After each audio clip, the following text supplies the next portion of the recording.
Hello guys, welcome to my channel. और आज के वीडियो में आपको बताने वाला हूँ कैसे अगर आपके लैपटॉप में माउस कर्सर शो नहीं हो रहा है तो कैसे उस प्रॉब्लम को फिक्स करना है। तो गाइस चलिए शुरू करते हैं। तो आप देख सकते हो गाइस कि मैं अपने माउस को मूव कर रहा हूँ बट मेरा माउस का कर्सर मेरे लैपटॉप पे शो नहीं हो रहा है गाइस। तो गाइस चलिए मैं आपको बताता हूँ कैसे आप इसको फिक्स करोगे गाइस। सो गाइस इसके लिए हम अपने कीबोर्ड में विंडो की को प्रेस करेंगे एंड हमारा स्टार्ट मेन्यू ओपन हो जाएगा गाइस। तो अब अगर हमें सर्च में जाना है गाइस, तो जैसे हमारा माउस वर्क नहीं कर रहा है अभी, तो उसके लिए मैं टैब की को प्रेस करूँगा गाइस एंड आप देख सकते हो स्क्वायर टाइप का बॉक्स अपीयर हो गया गाइस। एंड अब मैं इसको मूव करने के लिए फिर से टैब की को प्रेस करूंगा एंड देखिए ये मूव हो रहा है एंड मुझे इसको सर्च में लेके जाना है। तो आप देख सकते हो कि अब ये कहीं पे भी आपको दिख नहीं रहा है, मतलब आपका ये सर्च में चला गया एंड यहाँ पे अब मैं कोई भी लेटर प्रेस कर दूंगा। जैसे ही मैंने लेटर प्रेस किया आप देख सकते हो ऊपर में सर्च में ये आ चुका है।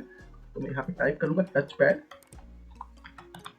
एंड टच पैड सेटिंग का ऑप्शन आ चुका है और मैं यहाँ पे एंटर प्रेस करूंगा गाइस। एंड गाइज आप देख सकते हो कि फर्स्ट लाइन में ही लिखा हुआ है टच पैड, जो कि मेरा ऑफ हो गया है किसी वजह से। मैंने सिस्टम को रीस्टार्ट किया और ये ऑफ हो गया था।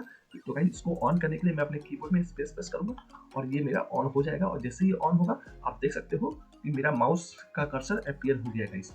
तो गाइज इसमें एक और सेटिंग है जिसको आपको ऑन रखने की जरूरत है। तो उसके लिए मैं एंटर प्रेस करूंगा या माउस कर्सर यूज करूंगा और leave touch pad on when mouse is connected को भी ऑन कर लूंगा। अगर नहीं है तो आप इसको ऑन कर लेना गाइज। और तो गाइज इन दोनों सेटिंग को ऑन करने के बाद कभी भी आपका फ्यूचर में माउस कर्सर का इशू नहीं होगा गाइज। तो गाइज अगर आपको मेरी वीडियो अच्छी लगी हो तो प्लीज मेरी वीडियो को लाइक कर देना, चैनल को सब्सक्राइब कर देना। Thank you.